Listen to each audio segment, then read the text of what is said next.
Yo, welcome back to the Hideout, you guys. I'm so glad you guys can make it. And we are back with another Jujutsu Kaisen Chapter review. First, I'd like to say thank you so much to Morning Haze, the first ever Danchou Hideout member. He has an amazing badge and awesome emotes he has access to now every single time when the Danchou Hideout live streams. I really hope you guys can follow an example and you guys join the membership so we can do really awesome things between live streams, exclusive videos, and all types of other content. So if you want to give some special support to the channel, make sure you hit that membership, that join button right there below, and that'll be really awesome. So thank you, Hayes. You're amazing, and I appreciate the support. Finally, we're back with a chapter. It was hiatus last week, and we have Tokyo Colony part number 4 with this chapter. Chapter 164, Higaruma has unleashed a domain expansion, and Yuji is on trial. This was a really awesome chapter, and probably one of my favorite power system moments within the series happening in this moment, where we're getting, wait for the pun, an expansion on domain expansions. Oh, you like that? You like what I did there? Look at it. Okay, but seriously, you guys, I really love us getting like more information on what exactly made domain expansions more common back in the day, you know, for the older time for the sorcerers versus what's going on now. So I find it really interesting that we got that information in the way we did. And also I'm going to talk about a little bit more what us getting that information means to me on two fronts. One being what that means for the power system with Jujutsu Kaisen, and two, what that means for the amount of time that passed in between them starting their mission to go find Hikari and their conversation with Tengen, which lets us know there was more stuff being said by Tengen about Jujutsu and other things to them before they went off and did their thing, which of course was assumed, and we already knew that a little bit from previous chapters, but this chapter really confirmed for me that Tengen probably has told a few things to the team before going on their ways, even teaching Yuji more about why domain expansions was popular or more common in the past, kind of prepping him for having to deal with these older sorcerers. But I don't want to get too ahead of myself here. I'm already about to get on a tangent.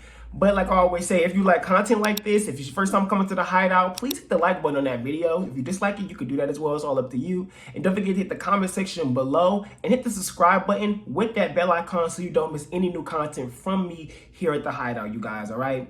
But before I get into ranting about this amazing chapter, intro.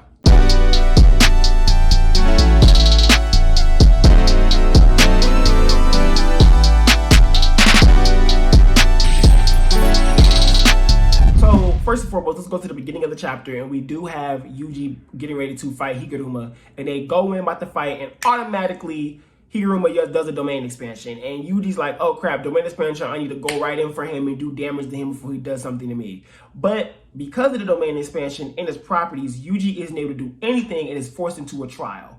In this moment, we get the explanation from Tengen to Yuji, which interests me because I didn't know they had so much time to be able to have these type of conversations and to have Tengen dive deeper into Jujutsu sorcery to Yuji and probably others before they dipped out. So it has me wondering what else Tengen has been saying to them or has said to them before they dipped out, and what other information we're going to get through like these mini callback, flashback type of deals while we're going throughout the actual quality and culling game. And I'm loving that that's how Akutami decided to do that. Instead of giving us a whole bunch of dialogue chapters, explaining a whole bunch of things. So that was really cool to me. But also what really blows my mind is that it's explained that the reason why domain expansions were so common back in the day was because they weren't used for lethal techniques like they are now. They were more so used for a type of rule game making. So when I say that, I mean you would put an enemy into your domain expansion, and then while in that domain expansion, they would be subject to some type of rule, some type of engagement, something that would probably give them a handicap while in the expansion, or would give them a handicap after the expansion. I don't want people to get hooked up on the fact that Higaruma's made it to where there was no violence allowed within the domain. That doesn't mean everybody who has these rule game type of domain expansions will have a no violence policy within a domain. That's just how his works. So there could be other things that people could do that could add to their domain expansion that, as a rule, like you can't kick or you can't punch, or maybe something crazy like you can't move this way, or even someone like Naobito, if he would have had a domain expansion, maybe he could have made it to where the enemy has to use the FPS rule that his technique uses on him, where they have to move at a certain FPS to be able to get their moves off. You add that type of stipulation to someone who hasn't got accustomed to the FPS moves like the user has, on top of them getting the bust from the domain and being able to attack. That's almost like a sure hit technique when it's not exactly that, but you're setting up the scenario so that it's easier for you. That is really important on a lot of levels because that means these sorcerers, one, had a really good understanding of barrier techniques because that's what's a part of domain expansion, and two, had really good mental fortitude and imagination to understand their curse techniques and to expand on them using these type of rules and regulations and binding vows like Yuji pointed out within these domain expansions. That to me is honestly cooler than the sure hit techniques. Because the sure hit technique is just, here's my domain, and now, you're forced to be hit unless you have a simple domain or unless you have your own domain. And if you do, then we can kind of clash it out. But with these rule game domains, you can be outsmarted in your own domain. If depending on how you've created it, you could be outplayed within your own domain. It evens the playing field, but it also still gives the user a really high elevation in their techniques. So now that lets me know Supreme Grade 1 sorcerers like Naobito and regular Grade 1 sorcerers like Nanami aren't as powerful as maybe a Supreme Grade 1 from back in the day who probably could utilize a domain expansion and add that extra layer of rules and regulations to their ability to throw off the enemy. That to me was just really impressive, and I'm just really excited to see more of these rule game domains, and these are probably going to be my favorite type of domains seen because just that type of Hunter x Hunter is almost like that Chi2 game of tag space with morale type of energy that I'm getting off of this, and I just really find that stuff interesting. But continuing with the chapter, basically Yuji just going through this trial of him being caught at this casino place underage, and he had the intention of doing some money exchange to try to play the games and stuff like that. And what Higaruma's domain does is it forces the person on the trial and then pulls up what somebody has done illegally. Now, people are saying the words like wrong. It pulls up what the person has done wrong. I don't remember seeing that being said in the dialogue within the chapter. It looks to me that what Higaruma's ability is doing is showing you what the user did wrong in terms of illegal action. Something you've done that based on the laws of wherever you was at the time was illegal. So maybe killing someone would count or something like that. But in terms of maybe you tricking somebody into doing something or playing a really mean prank or maybe even just stealing from someone, something petty might not even necessarily count, It might have to be within the laws and stipulations of understanding of Higaruma and laws or just the laws of Japan or laws whatever area that person was at in general. That's what really intrigues me. I'm not sure if it's just necessarily a wrong thing, because then how would the judge have the proof to point you wrong? It looks like from Yuji, the judge had proof from a camera that probably was there. It doesn't look like it's some made up thing just off of the universal law. It seems like it was a camera photo that they probably really have of Yuji, and that's what the judge man was able to pull from to be able to show that. I'm not quite sure about that, but that's kind of where my mind is going with how this technique is set up. It doesn't feel like it's a technique that's based on universal law. It seems like it's more based on the laws of the land, nation, or area that they reside in at that moment, based on what I'm going on so far. I could be entirely wrong, right? That's just my understanding. So basically, long story short, Yuji tries to think his way through this, which is really cool to see. Yuji having these thought processes and really trying to figure out how he can get himself out of this.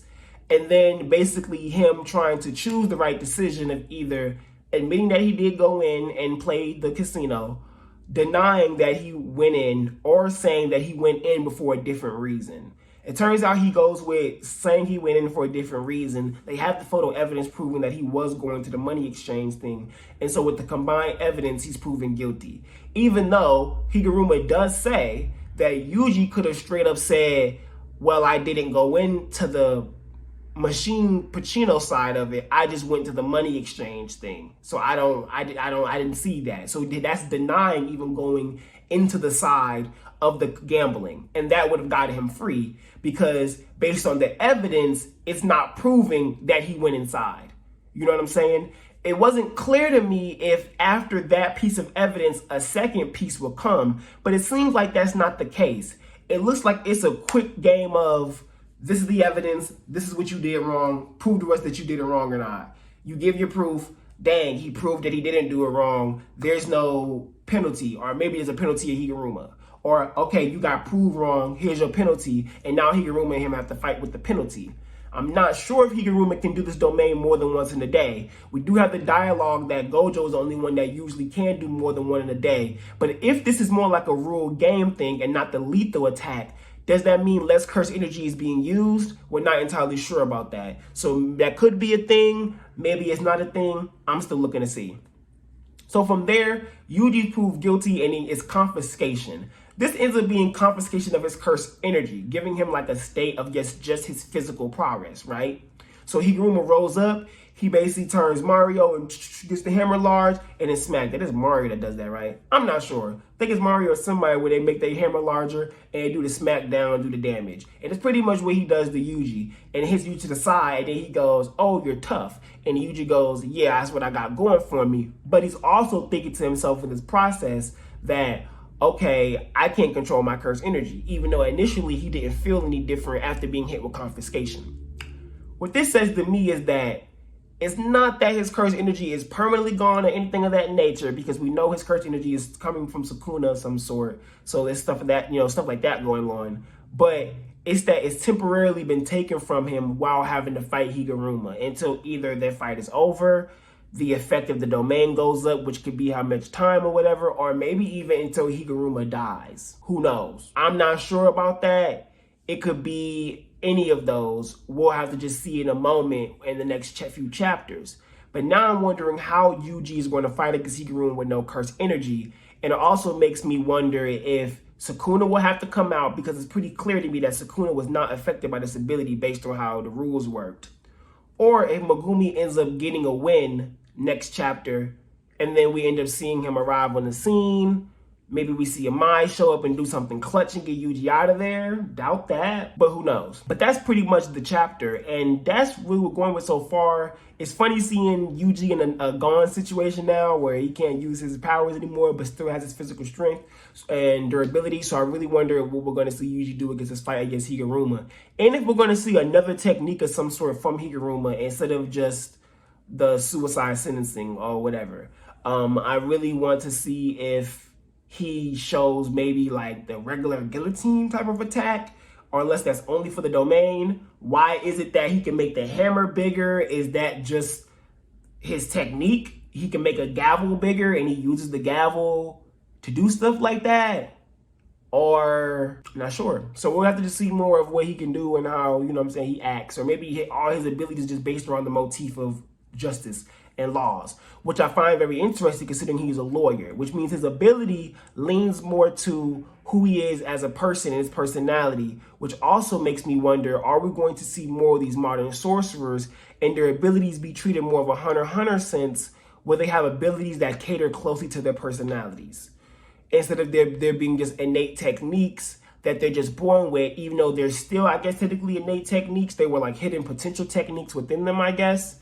But I wonder if Akutami is going to go more with the motif of making sure that their abilities directly coincide with the personalities, professions, thought process, etc. of those characters. But we'll just have to see how things go. You know how it is. But that is all for me, Danchou. I really do appreciate you guys for always coming back to the Hideout. This was a really, really amazing chapter. I can't wait to see what happens next. Don't forget to hit that comment section below and let me know what you think. Like, I really did love this chapter. I really love the tinging information about domains. I can't wait to see more of what we're going to get from stuff like that, and more of the different type of power levels and structures that we get from the older sorcerers and what they understand about Jujutsu sorcery, how they feel about it. And I really hope we get more of that. Subscribe if this is your first time. That bell icon is crucial so you don't miss anything that we have here at the Hideout. Okay? Not a thing at all. It is me, Danchou. Thank you so much for coming back to the Hideout, you guys, and peace. Bye.